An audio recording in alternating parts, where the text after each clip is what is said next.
తిరిగి స్వాగతం. నేను మీ శాండీ గౌడ. దయచేసి సబ్స్క్రైబ్ చేయండి, లైక్ చేయండి, మీ మద్దతును చూపించండి.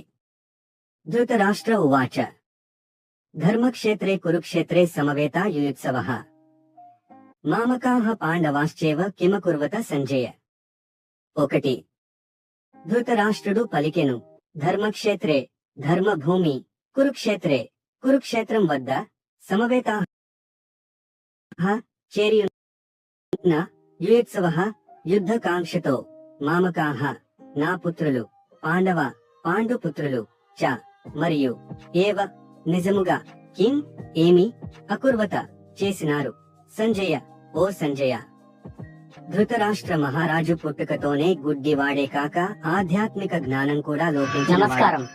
ఈ రోజు తన పుత్ర వ్యామోహమే అతడిని ధర్మపథం నుండి తప్పించి న్యాయపరంగా పాండవులకు చెందిన రాజ్యాన్ని ధృతరాష్ట్ర మహారాజు పుట్టుకతోనే బుద్ధివదే కాక ఆధ్యాత్మిక జ్ఞానం కూడా లోపించినవాడు.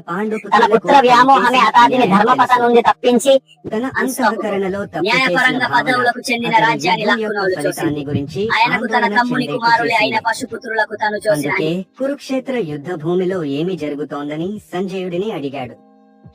ఈ శ్లోకంలో ధృతరాష్ట్రుడు సంజయుడిని అడిగింది, hi family, welcome back to my new video. I am your Sandy Gowda. Please subscribe, like and show your support.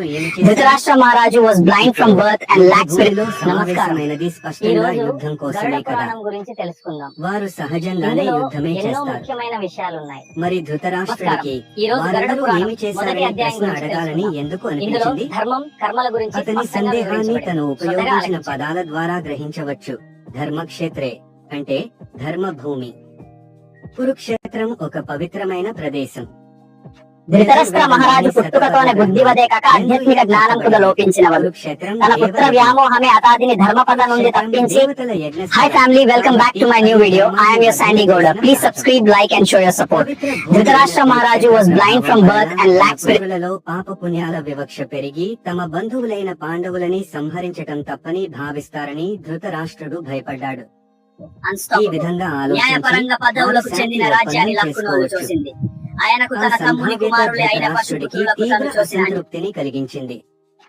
తన కుమారులు శాంతి ఒప్పందం కుదుర్చుకుంటే పాండవులు ఎప్పటికైనా వారికి ఒక అవరోధంలా మిగిలిపోతారు. న్యాయపరంగా పదవులకు చెందిన రాజ్యాన్ని లక్కునోలు చూసింది. ఆయనకు తన తమ్ముని కుమారులే అయిన పశుపుత్రులకు తను చూసిన అన్న సంశయంతో తన పుత్రుల ప్రారంధం ఎలా ఉందో తెలుసుకోబోరాడు. అందుకే ఇరు సైన్యాలు సన్నద్ధమై ఉన్న